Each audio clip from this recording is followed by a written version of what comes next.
Okay, thank you, Mohan. Thank you very much. Wonderful morning. Yeah, it's wonderful because I get to talk about myself. It's probably the first time I'm doing this. Many classes.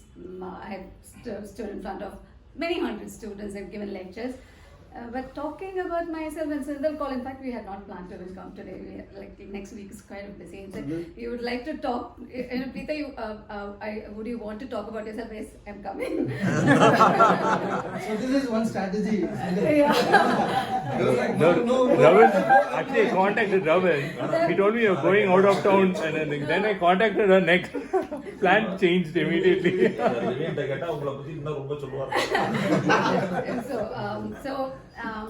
So very coincidentally, even I was born in 1976, and my younger sister's name is also Priya. So, My so younger this sister's name is also Priya. Okay, lot of Priyas. Yeah. You're also learning martial arts? Are you also learning martial arts? No, I'm not. Very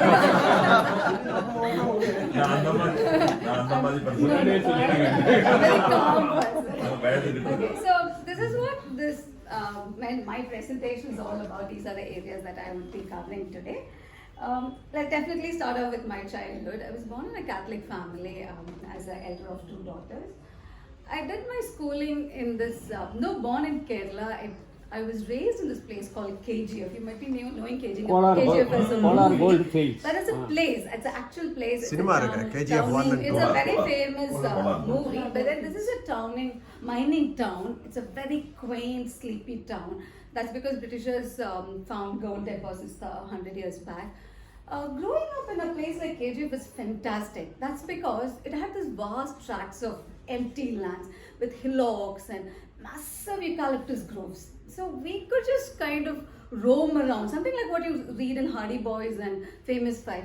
Nothing would stop us. We would cycle, we would have picnics. So that kind of freedom, the kind of seeing open space, telling you not to stop anywhere. That you're a girl, you should be indoors. Nothing of such sort. So it was fantastic growing up in in KGF, studying in this. Again, it was a very quaint school. It was run by Anglo-Indian management because there are a lot of Britishers and so a lot of Anglo-Indians. That's why my affiliation towards English comes from. Then I did my graduation and post-graduation from this college called Little Flower College. This is in Guruvayur. This is run by Franciscan nuns. Now I'll tell you a little bit more about Franciscan nuns. Now Franciscan nuns are nuns who have taken a vow to poverty. Okay, in the habit that they wear, the robe that they wear, they have a small cord in which they tie it around their waist. That cord will have 3 knots. Those 3 knots, one stands for poverty, one stands for celibacy, another stands for service. And these nuns really walk the talk. They were so devoted to service. And Guruvayur, where the college is located, is also quite interesting. Since it is a pilgrimage town, it's predominantly Hindus. Hindus are the ones who stay there. Just 5 kilometers from there is Kundangalam. That's where Rewins is from. Kundangalam is predominantly Christians. On the other side of Guruvayur you have places like Chavakkad and Ponnani. There's predominantly Muslims. So in and around this area, all the students would come to Guruvayur, to Little Flower College, and these nuns did a fantastic job. They provided us with a level playing field. They told us nothing matters. You could come from different socio-economic backgrounds. We had students coming whose parents were politicians, to diamond merchants, to celebrities. We also had students whose parents were maids, fishermen, daily laborers.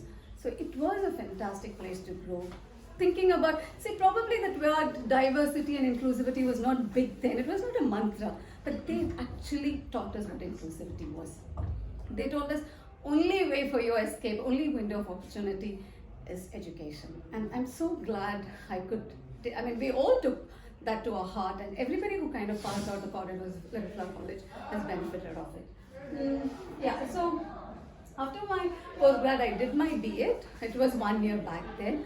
I also cleared my NET, which is called the National Eligibility Test in English. That is eligibility test for assistant professors into Indian universities and colleges. I also got a TESOL certificate from Arizona State University.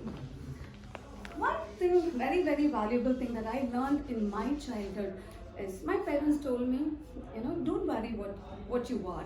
Your aptitudes could be very different from other people's aptitudes, because I was never cut out to be a doctor or engineer, because all my friends, school friends, are either successful doctors or successful engineers, but I was not for it. So I'm so glad. I mean, I would have been such an unhappy doctor or engineer. I'm so glad that I didn't take any of those things. Think about the patients then. Yeah? Think about the patients then. Exactly. They would be unhappy. Yeah. The next phase of my life has been marriage. I've taken George Bernard Shaw here because he's like one of my favorite playwrights. He is an Irish playwright. He won Nobel Prize in Literature 1925. Many of his plays, very famous plays like Pygmalion, which was converted into this very famous movie called My Fair Lady, then Mrs. Warden's Profession, Arms and Men, all these plays, through these plays, he tried to tear the hypocrisy of the society. Marriage, many a time, is sometimes, I feel, it is sometimes hypocrite. But that's not what happened in my life. When I got married to Rewins, we kind of complemented each other. We had this complementing characteristics. He was the philosopher, I was the adventurer. He was the person, he was always a go-getter. For me, it was like, okay, not everything is about winning types, because I was the lazier one. He always believed in organization. I thrived in chaos. And we have two children. Our daughter Anne, she's doing law in National Law University, Gujarat. Our son Ryan, he's in 12th. So this is my dad, my mom, my sister Priya. My dad is no longer there. He passed away 4 years back. This is Rewins' family. Again, Rewins, we lost him. Rewins' dad 2 years back. That's my sister's family, her 2 kids. This is Rewins' brother, Rewins' daughter. So, again, I quote because I am kind of deeply connected to literature. These writers have inspired me so much. I quote Mark Twain again because teaching is a profession where you kind of come across people, students from various backgrounds with various aptitudes and attitudes. So you need to keep telling them, people might tell you you're not good enough, but you need to believe in yourself. And Mark Twain again was an American author. Now, you would have heard about his very famous books like Adventurers of Tom Sawyer's. We have done this in schools and colleges. Adventurers of Huckleberry Finn. So through these characters, he told that, we as a society, we are entrenched with a lot of prejudice and bias, but we need to break it. At some point, we need to break it. And as a teacher, I was so lucky enough to kind of bring about these changes, at least show these changes into my students' life. So this is a brief stint of my career, different career that I took, or places where I worked. I started off in Little Flower College. That's my alma mater, where it was the first place where I worked. I took a sabbatical after marriage, joined in Carmel Convent as a teacher. This is Bangalore, is it? That's Bangalore. Yeah, Mount Carmel College is in Bangalore. Chitra used to teach there for some time. Yeah, Chitra said that. It was fantastic. It's a wonderful college, beautiful campus. When we moved to Chennai, I taught in WCC and Stella Maris as a faculty and MLP for about 4 years. In 2018, in fact, I took a break to do my research, and that's when I got to know that, in fact, through a reference from the HOD of Mount Carmel College, they said they are looking for a post as an examiner with British Council. Now, I can't put that, I can't put anything in writing. I am an IELTS examiner because we take an oath of confidentiality, so nothing should be there in written. So IELTS is a English proficiency exam designed by Cambridge University. This is for global immigration and higher education. So it is run by British Council, ITP and Cambridge. I was recruited by British Council, but they sold that vertical to ITP Australia. So in India, IELTS is run by only. So last 5 years, I'm out of active teaching and I do mostly exam. So this brings to my interest. Let's start off with a small video.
So, girls' education is something which has always been, that has been very close to my heart.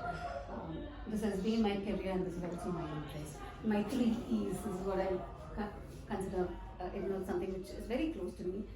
Education, equality and empowerment.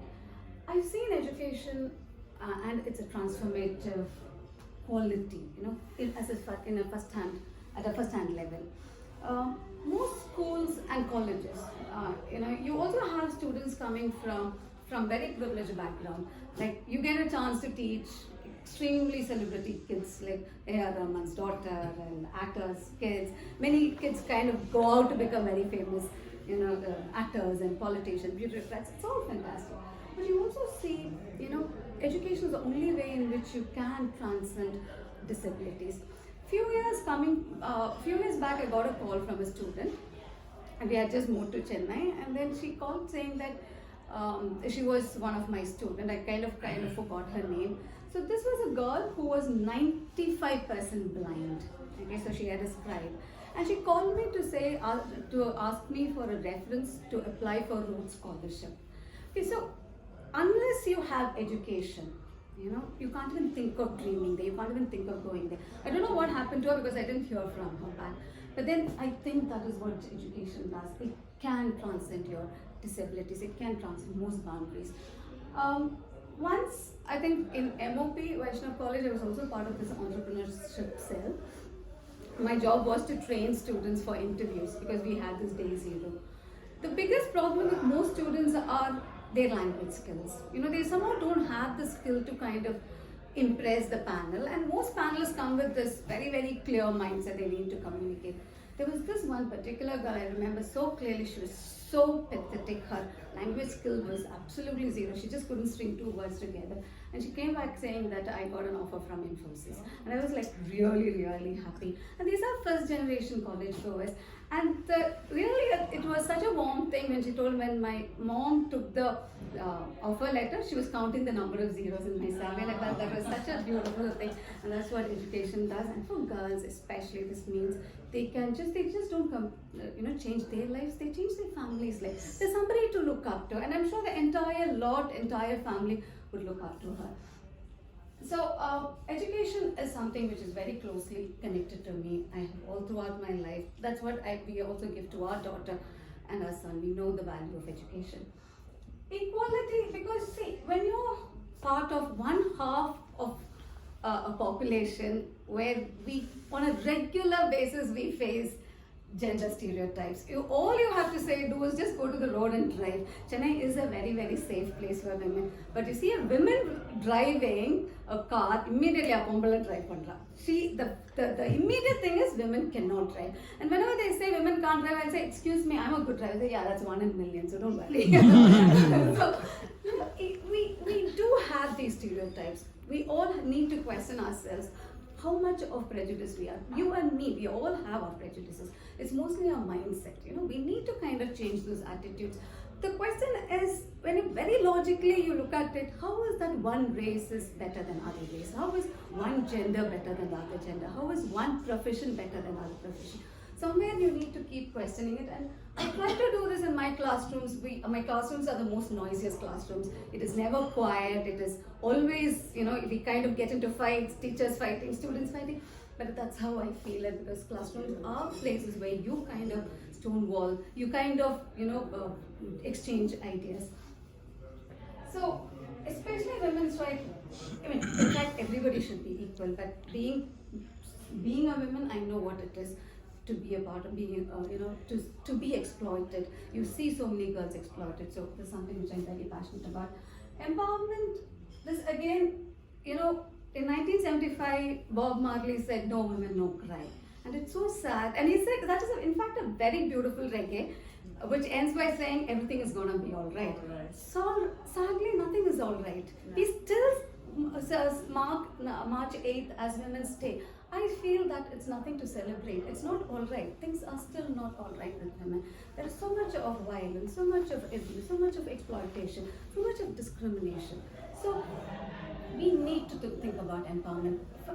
Mostly when I talk about empowerment to my students, to my female students, I say, we are shackled. No, we need to break those empowerment from ourselves. We need to break those shackles from ourselves.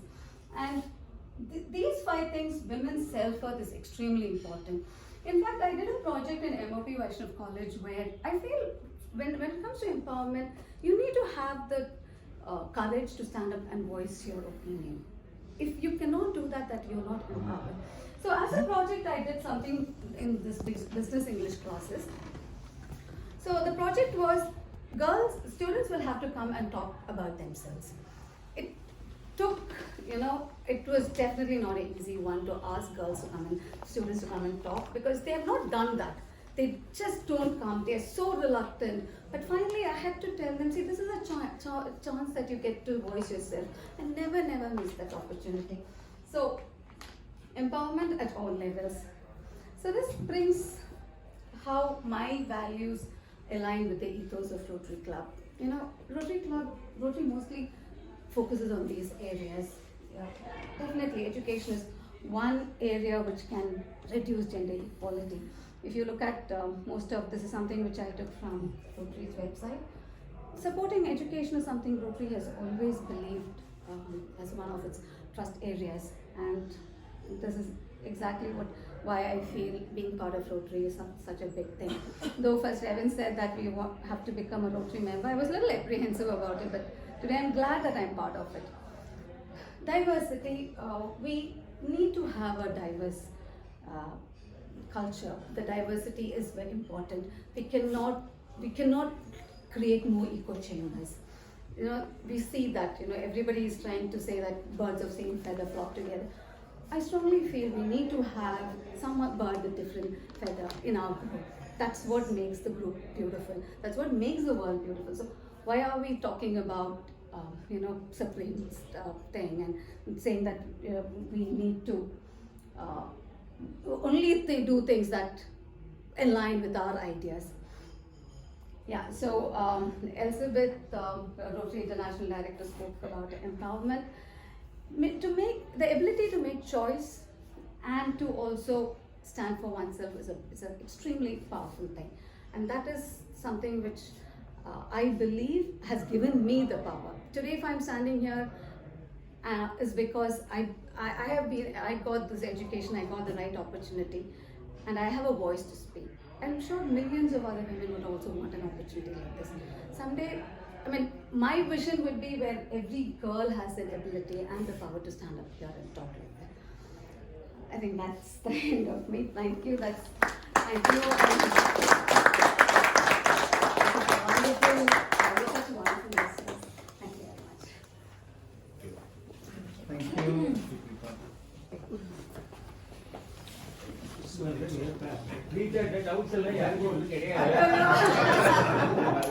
Thank you.